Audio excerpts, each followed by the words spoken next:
turn it on or it doesn't do the things. You got to have it on. Okay, now. Okay. Hey, kids. Welcome to an exciting new episode of the Thetipsyirishman. Irishman. We hope it is. And we hope technical difficulties are to a minimum this time. Yeah. With that being said, don't forget to go get your grinds. You know about it. I'm not going to go a whole spiel, but getgrinds.com. Check it out.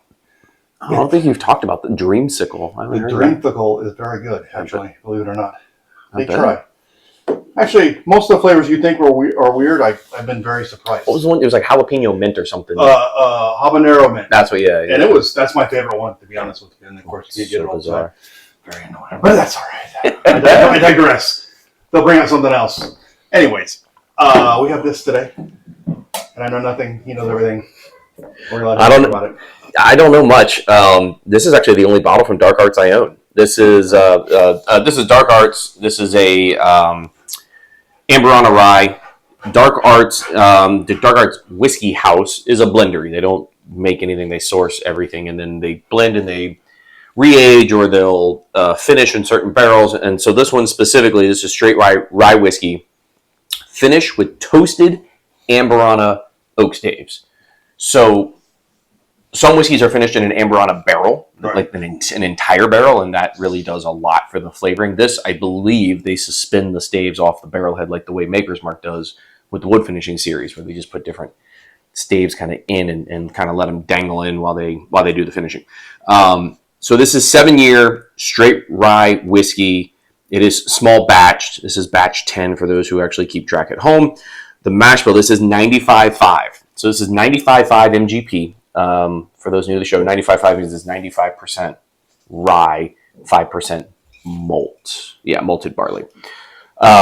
95 ryes are some of my favorites. They're very, very floral, wintergreen, spearmint kind of ryes. And this one being age dated at 7 years, this is actually one of the oldest aged ryes I own. The only other rye I have that's this old is the Old Ezra 7, which we love. What is the H. Taylor rye? It's not age dated, so it's rumored to be between X and Y, but it's not stated. Same thing with like Thomas Handy, which is the Buffalo Trace and Cheat collection. Those are supposed to be like 6 to 7 years. Thomas Handy's delicious. Yeah, Thomas Handy's are good. But again, this is an older one, and I am admittedly a big fan of Amberana. There are people that aren't. Shout out to the homies that are watching that hate Amberana, and they're going to light me up about this later because it's one of their favorite things to do. Tell me how terrible Amberana is. I love Amberana. Things that are finished in Amberana taste like Cinnamon Toast Crunch to me. They're very sweet and cinnamon forward, but not hot and not in like a hot way. It's funny if you say it though. Like I didn't get that until you said it. When you said it, and because we had other stuff, and I was like, oh, that's exactly what that tastes like. Yeah, it's some milk. But this is the only Amberana rye that I have. So I do have some other stuff that's finished in Amberana, but those are bourbons and whiskeys, where this one is rye. I ended up with this bottle by happenstance. I was doing, there was a big drop at Parton's out in Kissimmee, and you had to buy a bottle off the shelf to then get access to, I was after a Michter's barrel strength rye. And this was the bottle that I grabbed. Well, I've already done that for 3 years. I've heard a lot about it. I had never had it. I was like, if I'm going to have to buy something, let's take a swing on something I'm going to end up liking. And as you can see, we're about halfway through this one, which is a lot for me. I don't generally rip through bottles pretty quick. This one's great. I love this one a lot. I'll be really interested to see. Some days you do. Yeah, it depends on the day. I'll be interested to see what you think from a proof standpoint, because 95.5 ryes, to me, don't drink like hot, spicy ryes. It's not that like... well, that's delicious, just from the smell. Yeah. That Amberana, like, once you have something finished with Amberana, you will never forget what that smell is. Somebody could sneak it into a blind with 1,000 other whiskeys, you'll pick it out instantly. Really? Nothing smells like Amberana. It's just that very unique note. Now you said that, we have to put a blind together with just one Amberana. I'll pick it out instantly. Not me. But yeah, it's just this sweet, woody kind of nose that's very, very different. Yeah, great. Again, 7-year age, 95.5. This is MGP whiskey. Obviously Dark Arts is doing their own blending and finishing, and I believe they're out of Lexington. It looks like distilled in Indiana and produced by Dark Arts. Oh, and bottled by Divine. I actually don't know where Dark Arts is out of.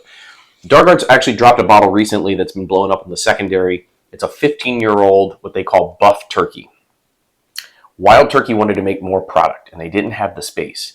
So they sent their mash bill to Buffalo Trace and had Buffalo Trace distill it for them and then send them the barrels back. And I guess when they got back to Wild Turkey, the profile wasn't what Wild Turkey wanted. And so Wild Turkey started selling those barrels off to independent bottlers. So Dark Arts got one. There's a couple of other. I actually had one last night at a bottle share. Yeah, it's kind of a weird. But they're literally down the street from each other, right? Right. But they call it a buff turkey, so it's a Buffalo Trace produced Wild Turkey mash bill. Buff turkey, I like that. That's a great name. The secondary on the Dark Arts bottle, I think I saw one trade recently. Don't quote me on this. I want to say it was around $3,000. It was insane. Jeez, yeah, it was insane how high they were going. Especially considering some things move at $3,000, dude. Yeah, I'm gonna go like, yeah, $3,000 buys me a lot of bottles, and I like a lot.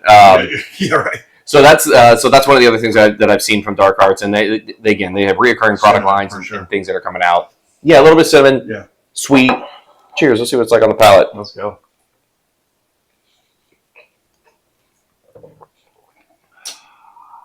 Ooh, that's cinnamon toast crunch right there. Right, like it's and that sweet finish on the back of the tongue.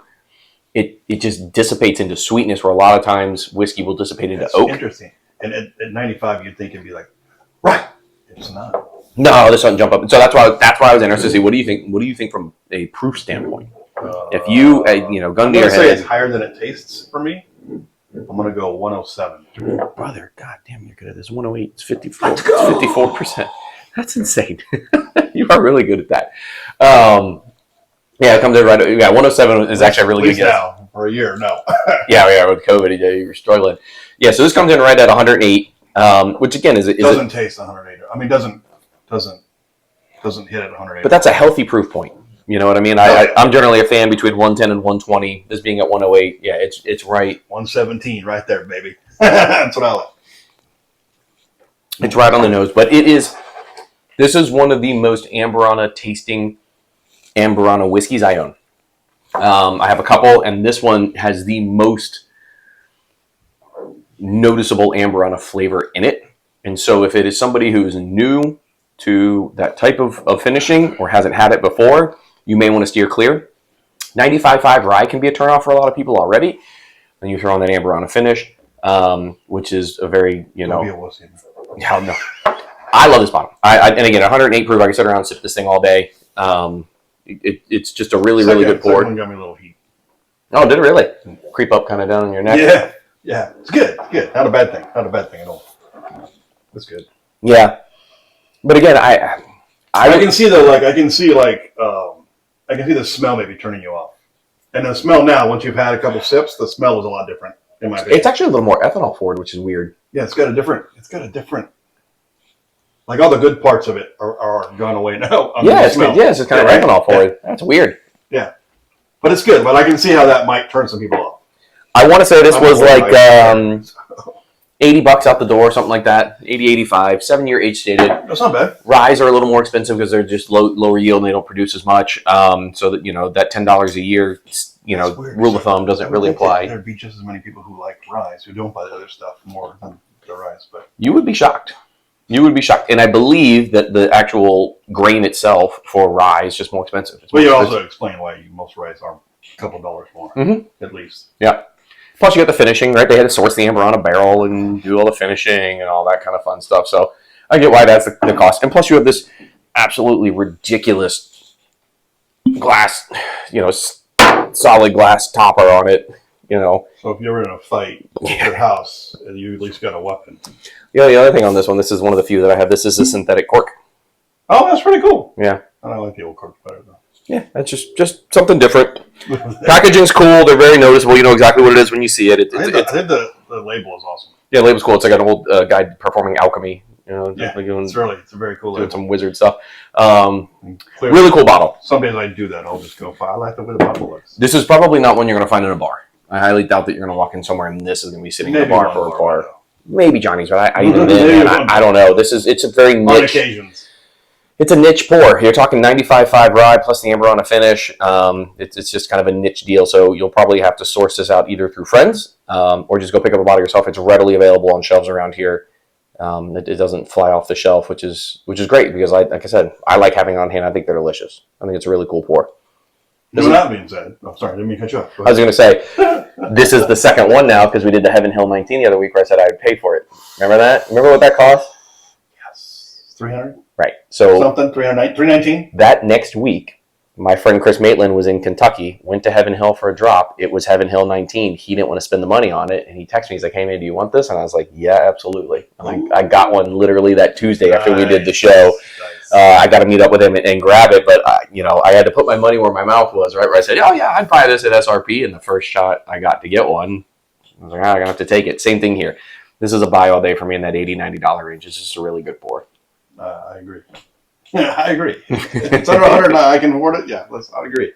With that being said, now we did that. Please take a minute to hit like and subscribe. We would appreciate it because we're doing this for fun, but we need the likes. And also, make sure you drink one for us because we're going to drink one for you. Probably more than one. I guarantee. And with that being said, we'll see you on the next show. So close. So close.